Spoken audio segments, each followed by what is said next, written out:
de Jésus-Christ. J'ai pas entendu. Père de Jésus-Christ, fais les œuvres de Dieu ce soir. Par l'Esprit de Dieu. Conduis dans le flot de ta présence. Et que nous expérimentions tout ce que tu as destiné pour ce jour. Nous lions ce soir toute adversité et opposition. Nous commandons ce moment sous ton règne. Nous commandons ce moment sous ton règne. Au nom de Jésus. Amen. Quelqu'un va acclamer plus fort que ce soir.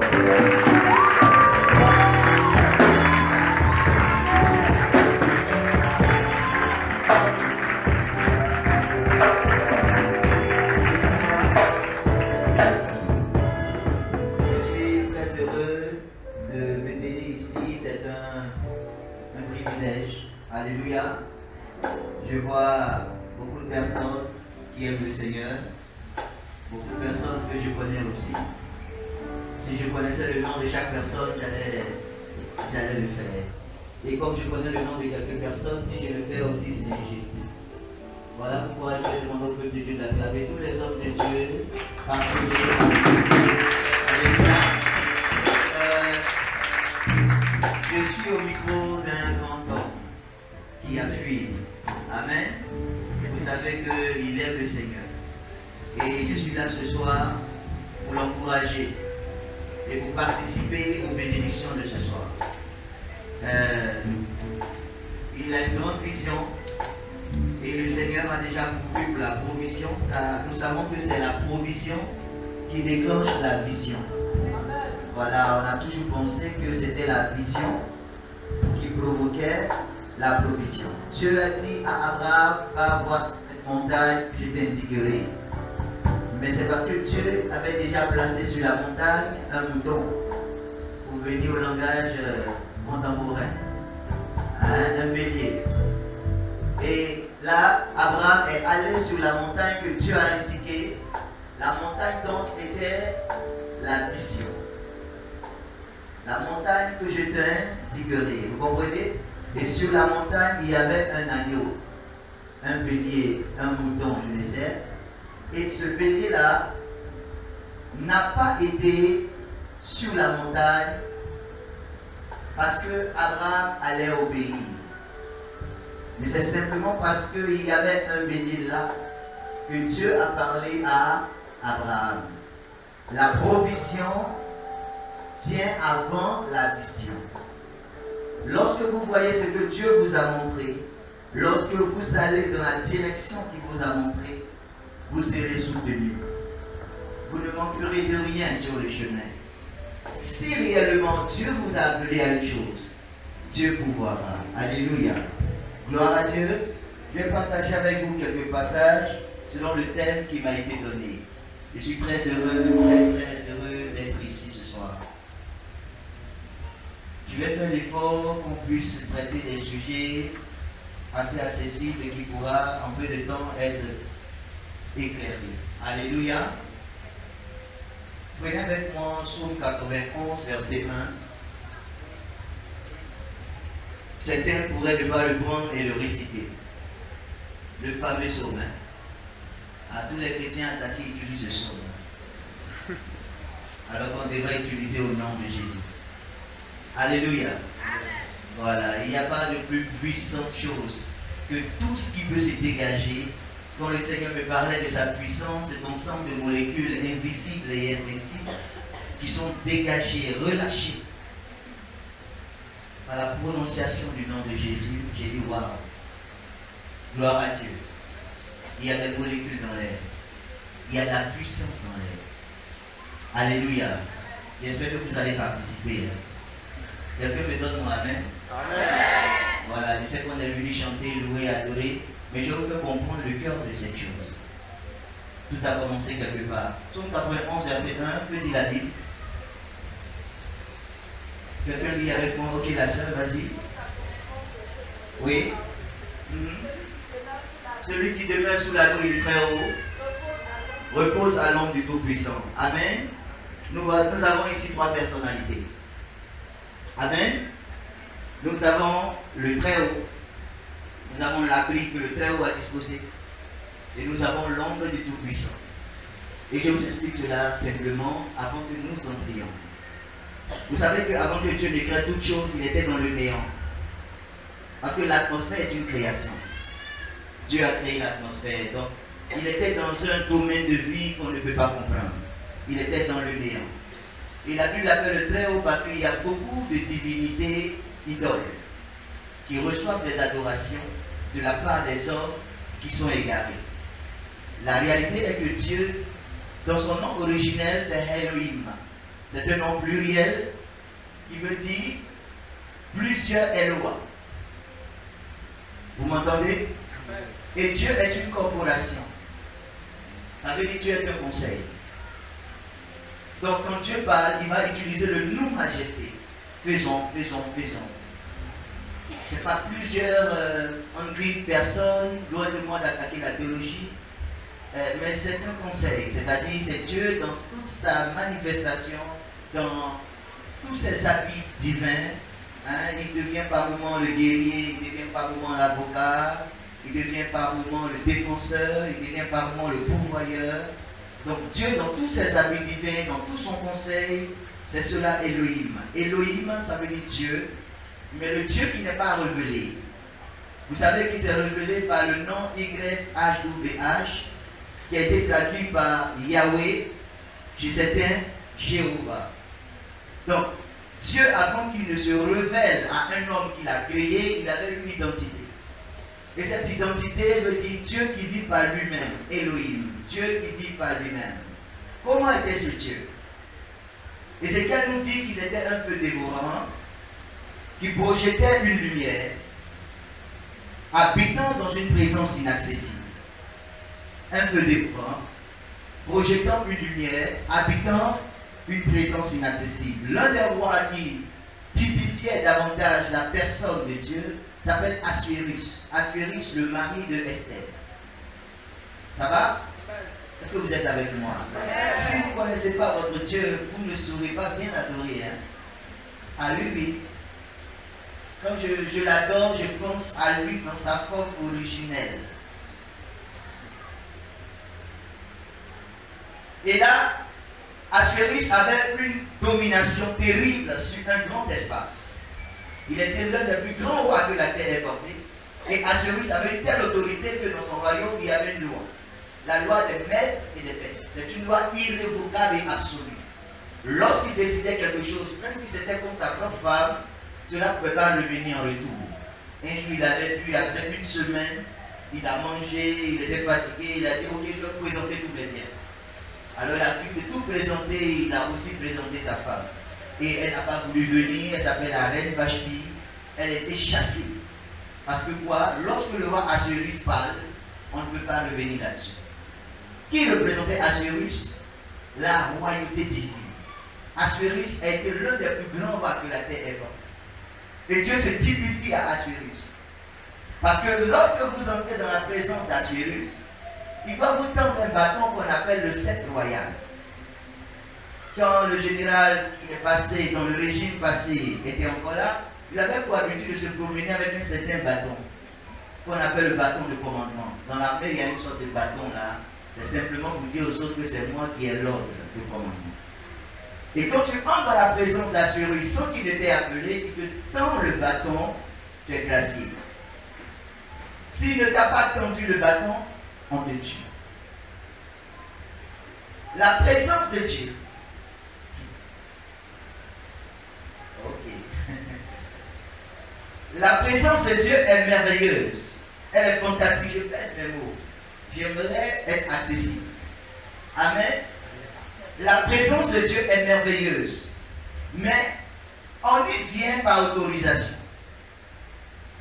Rencontrer Dieu est une audience solennelle. C'est une grâce imméritée. Lorsque vous vous approchez de cette présence, il y a certains anges qui n'ont jamais vu Dieu dans sa forme originelle. Dans sa forme originale. La Bible dit quand il vient dans cette forme originale, il y a des anges dans les cieux qui se cachent pour le regarder au milieu de leurs 6 ailes et qui commencent à se parler l'un à l'autre en disant, vous voyez comment il est saint, au fait c'est lui qu'on adore, c'est lui qui a tout créé. Pourquoi? Parce que Dieu a plusieurs formes de manifestation. La manifestation visible de Dieu, on appelle le logos. Le logos, c'est quand Dieu décide de se faire voir. Et c'est Jésus. Voilà pourquoi vous ne pourrez jamais dissocier Dieu. Ce feu dévorant, qu'il appelle son Père. Le Père qui est en moi, c'est celui qui fait ces choses. Vous ne pourrez jamais le dissocier du logos. Celui qui m'a vu a vu le Père, car quand Dieu veut se révéler, il envoie Jésus. Il est l'image visible du Dieu invisible. Vous comprenez maintenant cette phrase? Ça veut dire que quand ce feu dévorant, que même cet ange ne peut voir, décide de se faire voir, ça devient Jésus. Est-ce que vous êtes avec moi? Amen. Ou bien on va descendre. Je veux seulement faire comprendre la valeur de cette présence de Dieu. Que certains anges n'ont pas pu obtenir. Et Dieu va décider de créer des entités que vous appelez des anges, des archanges. Et parmi eux tous et au-dessus d'eux, il y avait des archanges points. C'est-à-dire un certain type d'ange qui était différent des autres parce qu'étant créé avec la force de la lumière, ceux-là pouvaient entrer dans la présence inaccessible de Dieu. Il y avait Lucifer, Gabriel et Michel. Leur nom présageait qui allait être fidèle et qui allait être déloyal. Parce que Michel finit par EL, Gabriel finit par EL, et Lucifer, le seul ange chouchou. Faut dire l'ange chouchou. Il dit qu'il avait sa demeure en Éden. Il montait et descendait librement. Et il avait son commerce avec les gens qui y habitaient. Mais on ne va pas parler de la vie pré-adamique aujourd'hui. Maintenant, il a conspiré contre Dieu. Parce que étant jaloux de ce que Dieu ne lui a pas donné le domaine qu'il a créé. Vous savez, le jardin d'Éden, c'était une sorte de palais. Pour celui qui allait commander sur la terre. Et étant l'ange chouchou, il était un orchestre. Quelle que soit l'humeur de Dieu. Lorsque Lucifer apparaît, Dieu commence à sourire. Parce qu'il est le seul à pouvoir, dans le temps, créer cette joie ineffable dont Dieu avait besoin. Pourquoi? Parce qu'il travaillait dans ce que vous avez aujourd'hui comme ministère. Vous comprenez? Je ne vais pas aller plus loin parce que nous sommes dans un cadre. Amen? Amen. Nous sommes dans un cadre. Ok, pourquoi je passe là-bas? Pour simplement vous parler de Elohim. Elohim qui est ce Dieu qui était avant que quoi que ce soit ne soit. Elohim qui est ce Dieu tout-puissant. Il est un amas de puissance. Elohim qui est celui qui projette une lumière. Avant le 4e jour, la Bible dit, Dieu dit que la lumière soit. Et à partir de cette lumière, il a créé toutes choses. Et le 4e jour, il a créé les grands luminaires et les petits luminaires pour gouverner sur le jour et sur la nuit. Donc avant la lumière du jour que nous avons aujourd'hui, il y avait une lumière dans laquelle Dieu opérait qui n'est rien d'autre que Logos, Jésus. Cette lumière qui vient vers nous. La Bible dit en Jean 1 que cette lumière est devenue chair. Elle est venue jusqu'à nous, habitant parmi nous, pleine de grâce et de vérité. Et nous avons contemplé sa gloire. Les Hébreux vous diront, nous avons contemplé son apparence glorieuse. Telle la gloire d'un Fils unique venu de la part du Père. Mais dans la réalité, il est la représentation visible du Dieu invisible. Voilà pourquoi, en tant que lumière, et en tant que celui qui résidait avant toute chose, il a créé toutes choses. Parce qu'il est Dieu dans son image visible. C'est le même. C'est le même. C'est le même. Donc il n'y a pas Dieu, il n'y a pas Jésus. Quand Dieu veut se faire voir, on voit Jésus. Voilà, au ciel, quand vous allez aller, la Bible dit que le Père m'a remis tous les jugements. Donc ceux qui vont chercher à voir le Père, ce n'est pas la peine. Amen. Il va dire, le Père m'a donné les jugements, donc c'est à moi de gérer les choses. Voilà, vous ne pouvez pas le voir. Le Père, c'est cette partie inaccessible de Dieu. Cette partie invisible de Dieu. Le Père a créé l'homme et a donné des volontés, un libre arbitre, une capacité de choisir et des lois. L'homme a commencé à vivre et l'homme a péché contre les lois établies par Dieu. Alors, le jugement devait tomber car celui qui pêche doit mourir. Dieu a disposé maintenant un abri. On a quitté le terre où on est venu sur l'abri. On est dans le psaume 91, verset 1. Le Père dispose un abri. En quoi est-ce que cet abri sera important pour les hommes? Tous les hommes avaient péché, étaient privés de la gloire de Dieu. Dans le sens originel, c'est la présence de Dieu. Donc l'homme pouvait avoir part à la présence de Dieu. L'homme pouvait aller rencontrer Dieu. L'homme pouvait parler directement à Dieu jusqu'à ce qu'il s'est trouvé dans la vie de l'homme le péché.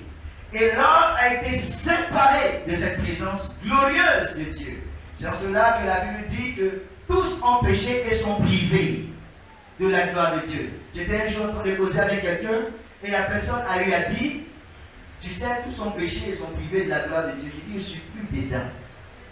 Parce que ça, c'est pour les hommes qui n'ont pas connu Dieu. Moi, je suis le produit d'une semence incorruptible. Je suis le produit de la révélation. Je suis le produit de la lumière. Et en Jean 3, verset 8, la Bible dit, je suis même du vent. Tous ceux qui sont nés de Dieu, on ne sait ni d'où ils viennent ni où ils vont. Ils sont comme du vent. Alléluia. On a maintenant la nature de celui qui nous a créés, car chaque chose se reproduit selon son espèce. Le Père, pour ne pas que ceux qui ont péché puissent aller en enfer, a disposé un abri. Et cet abri n'est rien d'autre que Jésus. C'est en cela que la Bible dit qu'il n'y a de salut sous le ciel en aucun autre nom que par Jésus-Christ homme. Donc quand Dieu décide de devenir homme, il est en vérité un abri, un agneau, un moyen par lequel les hommes échappent au jugement et à l'enfer. Donc le Très-Haut a créé toutes choses. Le Très-Haut a vu que l'homme a péché, il a disposé un abri.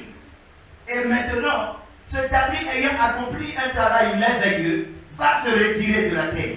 Est-ce que vous êtes avec moi? Amen. Mais vous voyez, il y a une femme qui a été visitée par un ange.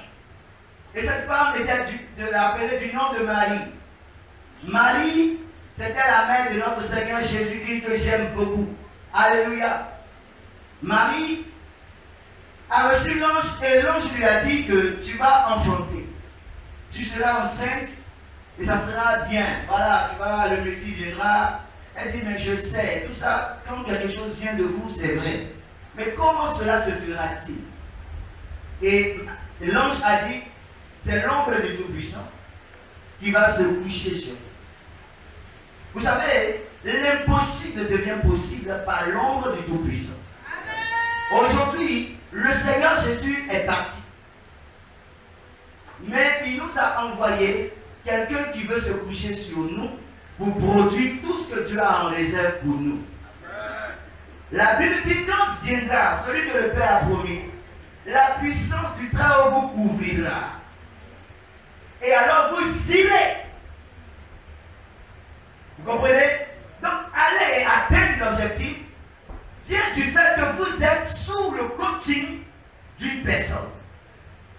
Toute personne qui attaque un objectif ou une vision sans être sous le contrôle de la puissance du Saint-Esprit est une personne qui a échoué avant l'heure. Vous ne pouvez réussir en quoi que ce soit sans dépendre du gouverneur général du royaume aujourd'hui. Le royaume est commandé par le Saint-Esprit. Et le Saint-Esprit conduit toutes choses par sa puissance. Est-ce que quelqu'un m'entend aujourd'hui? Nous avons accepté Jésus. Mais combien de fois nous nous soumettons à la puissance du Saint-Esprit? C'est quoi l'homme du Tout-Puissant? C'est ce qui rencontre un homme qui est prêt à se laisser conduire. L'ombre se couchera sur toi. Ça veut dire toi-même tu dois d'abord te... Je disais à quelqu'un, Vous savez, Dieu a fait de nous des rois. Mais Dieu ne se manifeste pas tant que nous sommes des rois. Quand nous rencontrons Dieu, il est le roi des rois. Mais nous, que devons-nous faire? Nous devons jeter nos couronnes. C'est alors que Dieu peut se manifester. Quoique Dieu nous ait donné une position privilégiée, jusqu'à ce que nous soyons capables de nous coucher. Catherine Poul m'a dit jusqu'à ce que nous soyons capables de mourir. Dieu ne peut pas vivre par nous. Vous devez savoir que le succès dans le ministère et dans quoi que ce soit, c'est le Saint-Esprit. Le Saint-Esprit est la clé du succès derrière tout ce qui marche. J'étais dans une église où j'ai parlé de l'astrologie, de la magie, où j'ai parlé de la force chaldéenne, et je leur ai dit qu'aujourd'hui nous sommes sous l'onction de la petite pierre. Dans la vision de Daniel, la petite pierre a frappé le pied de la statue que Nebuchadnezzar a vue dans son rêve. Et la Bible dit que la petite pierre a grandi jusqu'à remplir toute la terre. Il s'agissait de la sagesse de Dieu, qui aujourd'hui prévaut sur la sagesse de la magie, de l'astrologie ou des chaldéens. Vous ne trouverez pas de secours en vous attachant au diable. Dieu a disposé sa puissance pour vous faire réussir. C'est le Saint-Esprit qui conduit le succès du ministère. C'est le Saint-Esprit qui indique la direction du ministère. C'est le Saint-Esprit qui gouverne aujourd'hui. Et qui que tu sois, quel que soit le don que tu as, n'oublie jamais une chose, le don ne suffit pas. Il faut que le don soit... Quel mot je peux employer? Coaché, contrôlé par la puissance de l'Esprit. Si vous avez un don, moi je suis très éloquent. Ah, je sais, on n'a pas besoin de me le dire. Je peux changer la gamme de mon français maintenant. Je ne vais pas le faire, c'est pas pour ça qu'on est là. Mais ça ne suffit pas pour capter votre attention comme vous êtes capté là. C'est parce que entre vous et moi, il y a des molécules qui sont projetées. La Bible dit que c'est la puissance de Dieu. C'est cette puissance qui permet à chaque parole d'avoir un effet sur votre esprit et de permettre une reproduction à la même image. La Bible dit que nous devenons tels que nous lisons. Vous comprenez? Donc nous avons fini avec le psaume 91, verset 1. Il veut qu'on acclame. Ne me demandez pas de prêcher le verset 2. Alléluia. Oh, j'aime cet homme qui est assis là. J'aime son Père. Amen. Je veux qu'on prenne un verset, Actes chapitre 16, à partir du verset 25. Notre test de base. Je voulais simplement vous faire comprendre que c'est un privilège qu'on a de nous approcher de Dieu. Amen. Il y a certains anges même qui s'approchent de Dieu, mais du Fils de Dieu. C'est-à-dire de la manifestation visible de Dieu. Voilà. Atteindre la manifestation invisible de Dieu. Cette manifestation originelle, ce n'est pas n'importe qui. Et vous savez, Lucifer dit qu'il marchait au milieu des pierres étincelantes. Il marchait sur les révélations. Le mot Lucifer, ça veut dire celui qui porte la lampe. Ça veut dire celui qui porte la lumière. Lucifer n'est pas un ignorant. Lucifer, Michel et Gabriel sont les anges les plus proches de Dieu. Et ils savent des choses que vous ne savez pas. Non, parce que Lucifer a été vaincu, il n'a plus d'intelligence. Lucifer veut dire celui qui porte la lumière. Ça veut dire qu'il peut éclairer d'une manière.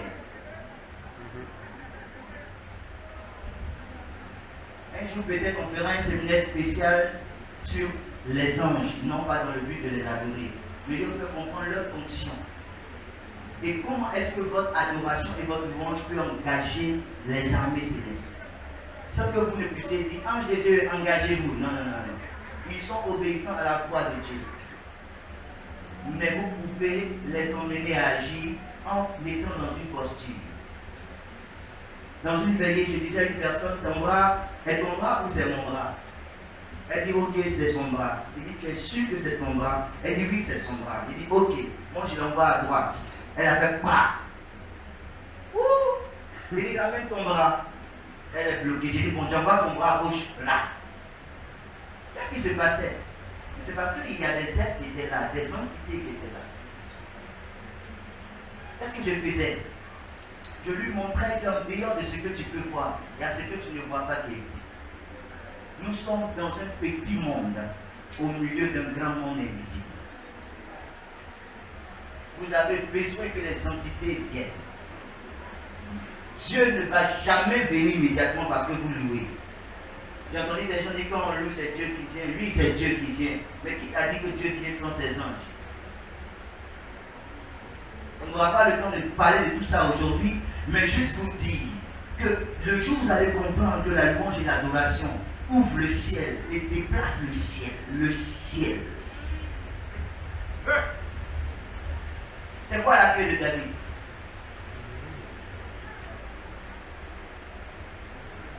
La clé de David, c'est prier puis chanter.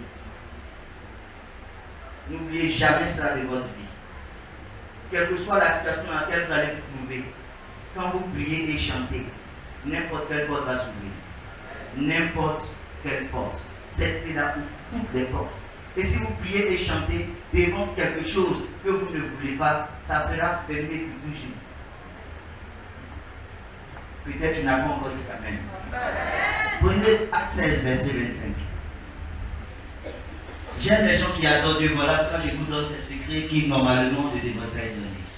Acte 16, verset 25. Qui a vu? Il a écrit dans Acte 16, verset 25. Hein? Vers le milieu de la nuit. Vers le milieu de la nuit. Paul et Silas priaient et chantaient. Super. Donc ils employaient quoi? Parce que la situation était compliquée.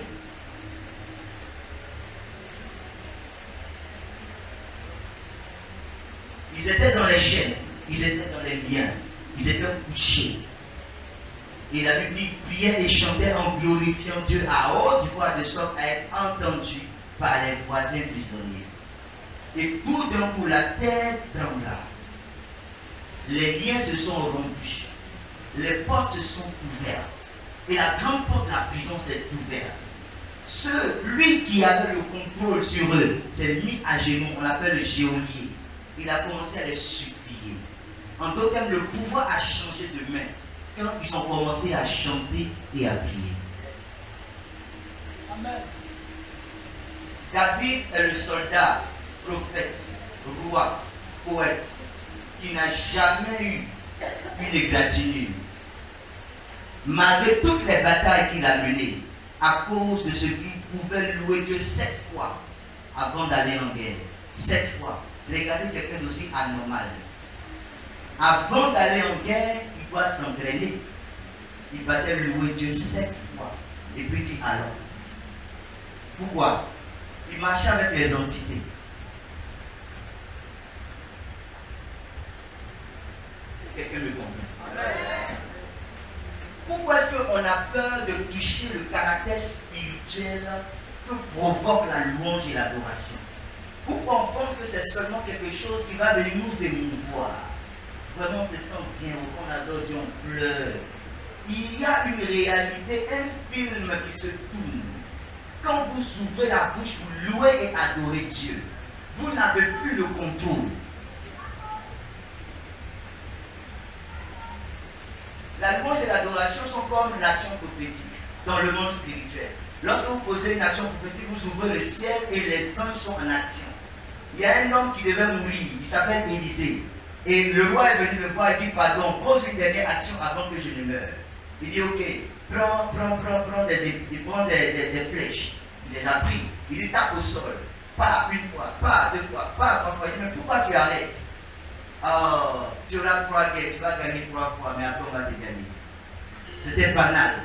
Mais les anges de Dieu commençaient à sortir du ciel pendant que cet homme a arrêté de frapper. Vous devez être capable de ne pas faire quelque chose en ayant une vision naturelle de la chose. Vous devez avoir une vision spirituelle de ce que vous faites.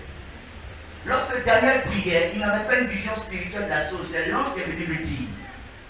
Pendant que tu priais, la première fois où tu as prié, tu avais déjà été exaucé. Mais pendant 21 jours, quand tu persévérais, Michel est venu en aide avec son armée. C'est-à-dire, plus vous durez, et plus les entités s'augmentent derrière votre chose. Plusieurs personnes, je vais vous parler du secret du tabernacle avant de vous laisser. Plusieurs personnes étaient sur le point d'obtenir quelque chose. Et elles ont arrêté. Et les anges se sont retirés. Vous étiez déjà proche du succès. Voilà pourquoi vous devez vous perdre dans l'esprit. Quand vous adorez Dieu, quand vous louez Dieu, vous devez être perdu. Et donc à expérimenter ça, et on n'a plus vu physiquement. On n'a plus vu physiquement. Comment est-ce que tu loues et puis tu adores, puis tu entends encore la musique de la télé? Comment tu fais? Comment est-ce que tu arrives à faire ça? Comment est-ce que tu loues et tu adores, tu arrives encore à sentir l'odeur du foutu? Comment tu fais? Donne-moi ton secret. Tu ne peux pas adorer Dieu dans la chair, mais dans l'esprit. Tant que tu ne deviens pas un homme capable de sortir. Vous entendez ces mots? Ça vous fatigue. Mais si tu as l'habitude d'être avec Dieu, tu n'auras plus affaire avec ton corps. Hein? Amen. Je vais vous donner le secret du tabernacle. Vous savez le tabernacle? Quand Dieu a fini de voir que l'homme était dans l'erreur, l'homme veut rencontrer Dieu. L'homme va commencer à faire tout ce qu'il peut pour rencontrer Dieu. On a vu ça avec notre papa Adam. Vous savez que quand Adam a péché, vous m'entendez? Il a pris des feuilles de figuier pour s'attacher. Mais vous savez que quand le soleil allait sortir, ça allait sécher. Ça va? Donc ce n'était pas une solution. Et les feuilles de figuier symbolisaient la religion. Il y a un ensemble de rites, de cérémonies et de forts personnels pour à nouveau retourner à Dieu. Dieu a vu que l'homme peut venir vers lui.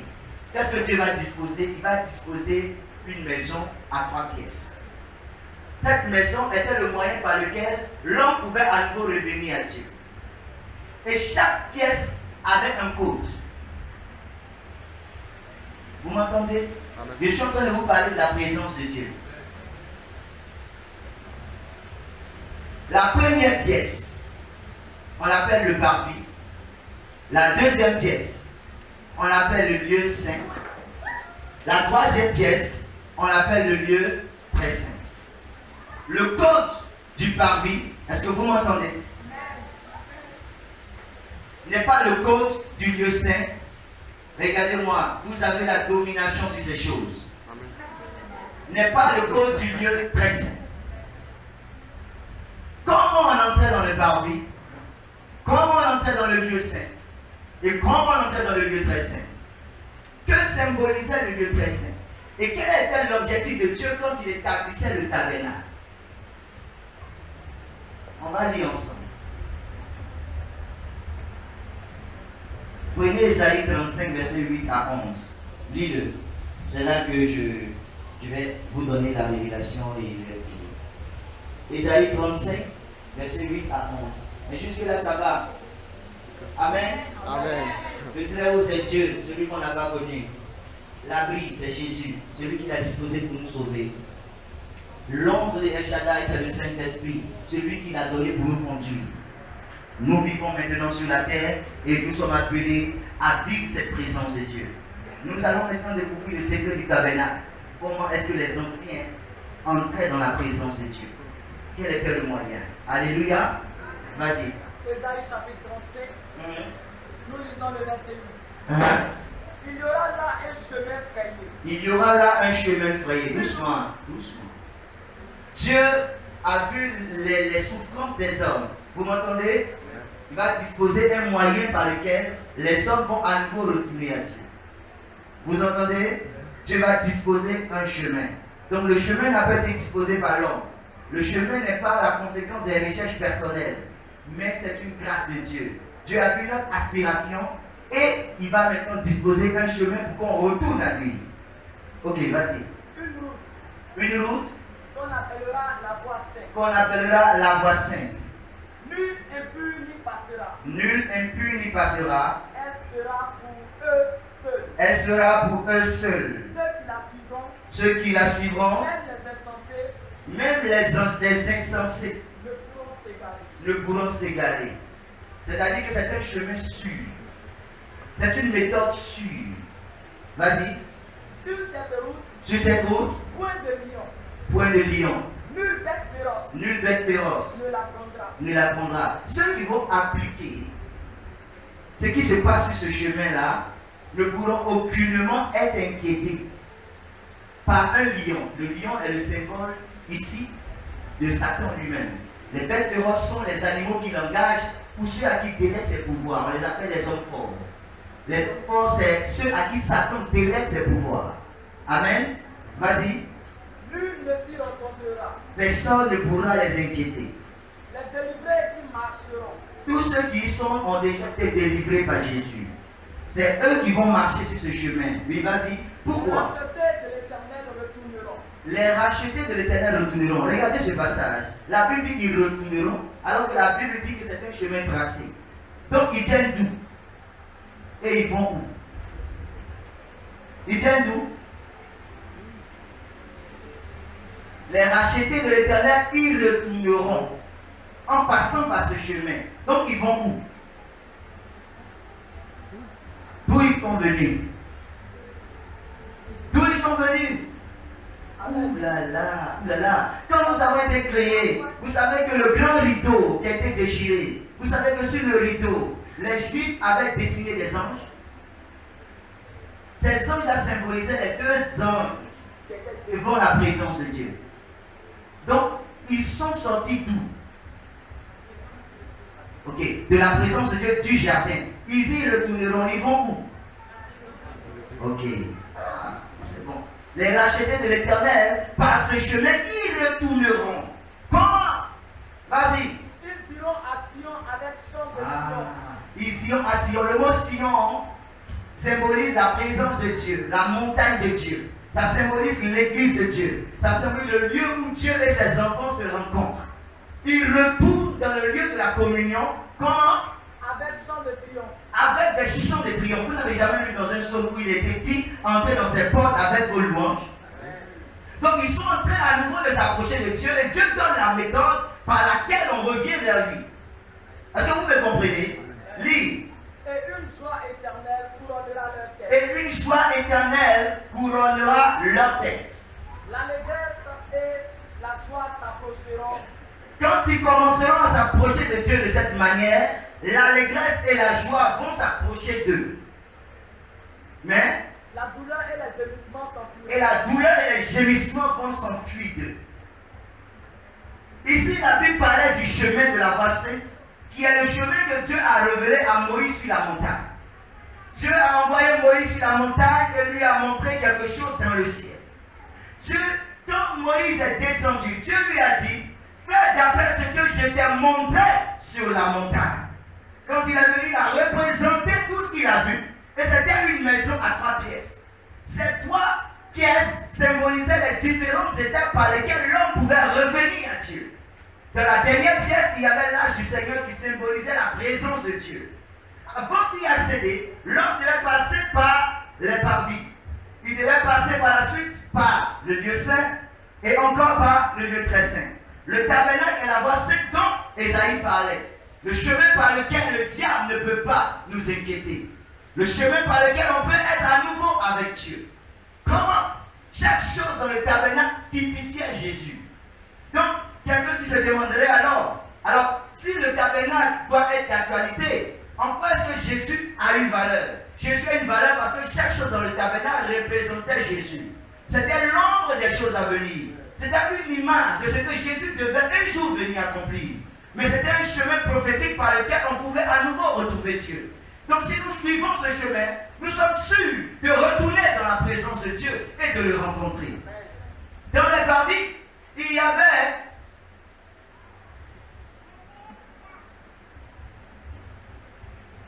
ça. Dans les parvis, il y avait la croix de Dieu. La croix de Jésus. Amen. On appelle ça l'autel des sacrifices. Là, tout ce que Dieu nous demande, c'est d'être reconnaissant. De lui dire merci. Dans le langage prophétique, il est appelé l'action de grâce. C'est quoi l'action de grâce? Merci. L'action de grâce, c'est quoi? Merci. L'action de grâce, c'est quoi? Merci. Le merci doit toujours avoir rapport avec l'œuvre de la croix. Il n'y a rien de plus grand qui a été fait pour vous que quand Jésus est mort. Un homme qui passe sa vie à dire merci parce que Jésus est mort est l'homme le plus intelligent du monde. Car même une voiture ou une maison, quand je recevais ma voiture, j'ai dit merci. Mais je te dis encore merci parce que Jésus est mort pour moi. Pourquoi?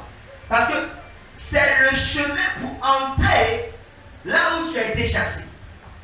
Jésus est la porte du ciel. Lorsque vous acceptez Jésus, comment retourner à Jésus ou retourner à Dieu? Parce que Jésus c'est Dieu. Comment retourner à Dieu? Vous devez venir dans la présence de Dieu en lui disant merci. Il ne s'agit pas d'un merci banal. Hein? Le vrai merci de Dieu doit vous emmener à ne plus trouver les mots pour le dire. Un merci qui vous remémore tout ce qui s'est passé lorsque Jésus mourait. Un merci qui vous fait traverser, tel des poètes, les différentes stations de la passion du Christ. Je lui disais merci il n'y a pas longtemps parce que Jésus a été flagellé dans le jardin. Oui, c'est là qu'il a porté nos maladies et nos douleurs. Quand les gouillements de sang tombaient de son front. Je lui disais merci quand il a été jugé parce que je ne serai plus jugé. Je lui disais merci quand il a été crucifié. Il a porté mon jugement. Je lui disais merci quand il est mort parce que je n'irai plus en enfer. Je ne sais pas si toi tu doutes, mais moi je n'irai plus. Et si tu vois des gens là-bas, je les salue. Je lui disais merci quand il est ressuscité. Car par là, il a confirmé que jamais plus en tant que Dieu des esprits, un de ses enfants ne s'y trouvera. Je lui disais merci quand il a dit à Marie, ne me touche pas, car je ne suis pas encore monté vers votre Dieu et mon Dieu, vers votre Père et mon Père. Quelques secondes après, il dit à Thomas, touche-moi. À quel moment Jésus a permis qu'on puisse le toucher? Quand il a fini de monter, le mystère de la présentation du sang. Jésus a monté avec son sang pour aller dire au Père, il y a un homme sur la terre du nom de Péniel, son cas est réglé. Amen.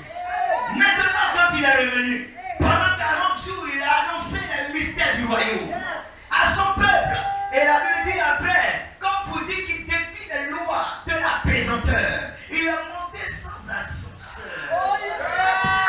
Vous devez lui dire merci pour chaque étape accomplie dans la rédemption. Waouh! Mais quand vous commencez à dire merci, le ciel commence à s'ouvrir.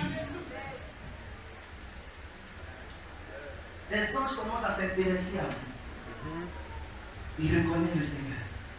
Ils reconnaissent ce que le Seigneur a fait. Gabriel, ils reconnaissent ce que le Seigneur a fait. Michel, ils reconnaissent ce que le Seigneur a fait. Et la porte du lieu saint s'ouvre. À partir de ce niveau-là, vous allez voir quelque chose. C'est 7 lampes sous une branche.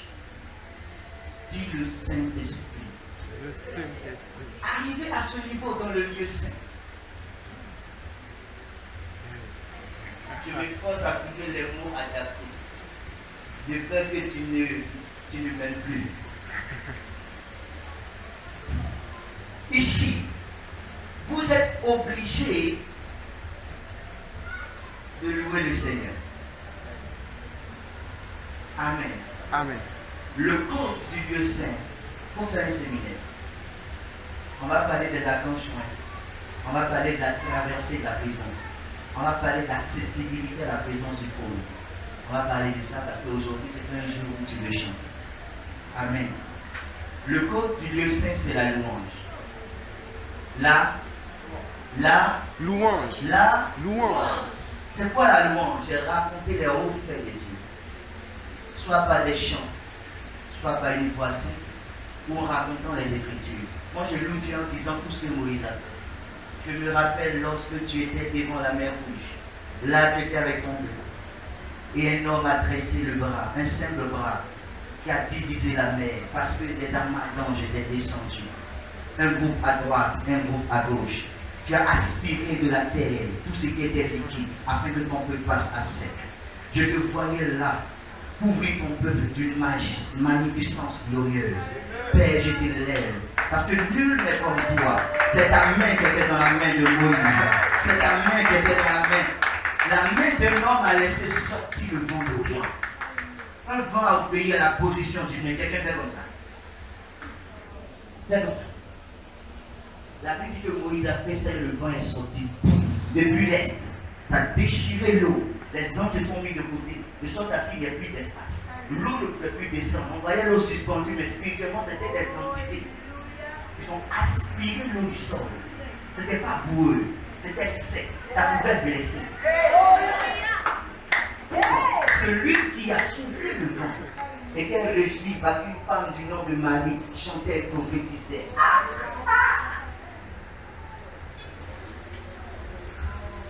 Elle a dit à Moïse, est-ce que c'est lui celui qui prophétise?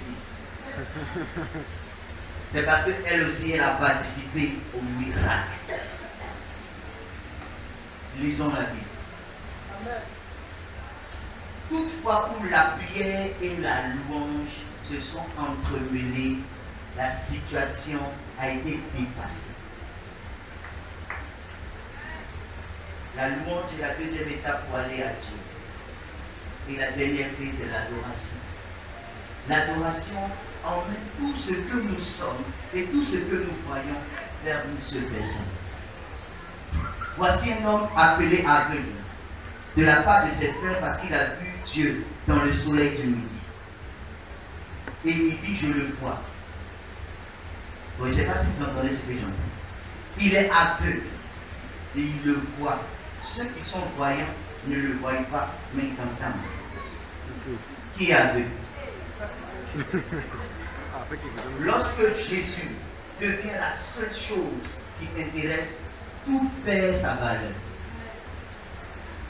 Ce n'est pas parce que tu es physiquement aveugle, mais c'est parce que tu es spirituellement concentré sur l'essentiel. Si vous apprenez à voir Jésus seul, les hommes entendront, mais vous verrez.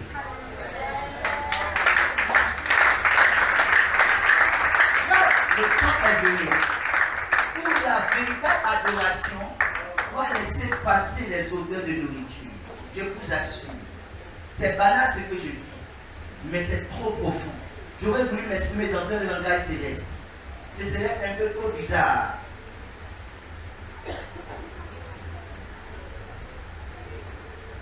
Dans l'adoration,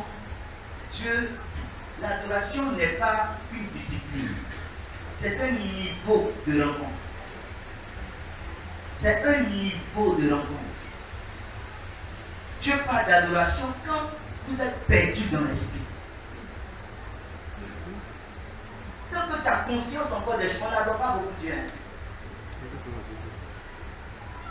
Voilà pourquoi tous ceux qui l'adoraient tout le temps avaient toujours quelque chose à raconter. Ils ont vu ceci. Et ils n'étaient plus là. J'ai adoré Dieu, je me suis trouvé au Congo. J'ai adoré Dieu, je me suis trouvé en Allemagne. J'ai adoré Dieu, j'ai vu la mort du président du Venezuela. Parce que dans l'invisible, tu es en avance. Tu vois les choses d'avance. L'adoration, ce n'est pas un chant calme. C'est être perdu.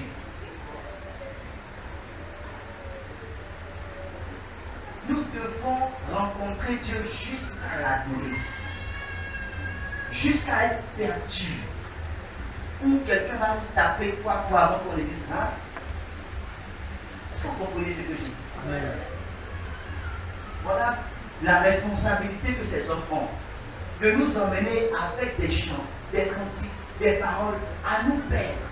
C'est leur responsabilité, malgré notre forte distraction, à jeter nos portables, à jeter nos visions, nos ambitions personnelles et à oublier le temps. Un homme était collé au mur pendant 3 jours. C'est sa femme qui lui a dit, qu'est-ce que tu fais là? Ça fait 3 jours que tu es arrivé.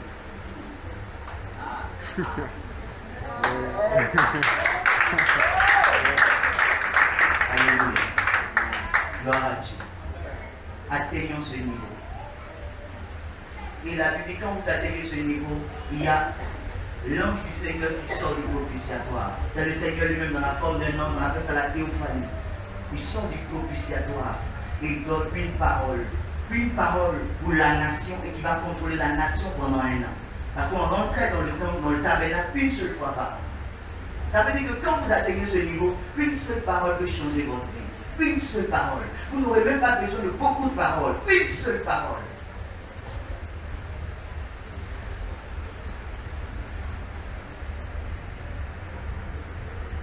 L'adoration n'est pas une discipline. L'adoration, c'est un niveau de rencontre. Le niveau où nous sommes perdus dans l'esprit. Le niveau où on nous touche. Où on nous touche. Et puis on ne sait pas qu'on nous touche. Est-ce qu'on peut atteindre ce niveau? Le niveau où Paul dit, je le vois, qui es-tu? Il parle avec un vide. Et les autres sont là. Il a quoi? Il est fou. On le tape. Il ne sait même plus ce qui se passe. Ils ne le voient pas, mais ils entendent la voix. Parce qu'on entend des choses qui viennent d'un homme qui adore. On entendra des choses qui viennent de nous. Mais toi, n'enlève pas ton regard. C'est celui qui t'a fait. Que toutes choses deviennent comme de la boue. Regarde à Jésus. Je vous raconte cette anecdote. Tiens, un homme passait par une passerelle. Il passait par une sorte de tunnel. Tout était clair. Il y avait un homme avec lui. Cet homme représentait le Seigneur. Et tout d'un coup, le tunnel est devenu noir. Et quand il regardait au sol, il voyait deux pas. Il a commencé à pleurer. Où est-il? Où est-il? Où est-il? Il a vu une lueur. La lumière. Il est passé par cette lueur. Et quand il est sorti, il a vu Jésus. Il dit, mais comment? C'était chaud là. Pourquoi est-ce que tu m'as laissé tomber? Quand je regardais à terre, il y avait deux pas. De l'autre côté, quand il y avait la lumière, quand tout était bon, j'étais là. Il dit, non, au fait, les deux pas que tu voyais, c'était mes pas. Il dit, et moi j'étais où? Il dit, je te portais. Lorsque vous êtes dans l'épreuve, n'oubliez jamais que jamais aucune épreuve ne sera plus grande que vous. Dieu est au-dessus de tout et il voit des épreuves sous mesure. Chaque chose que vous vivez, Dieu prend une partie.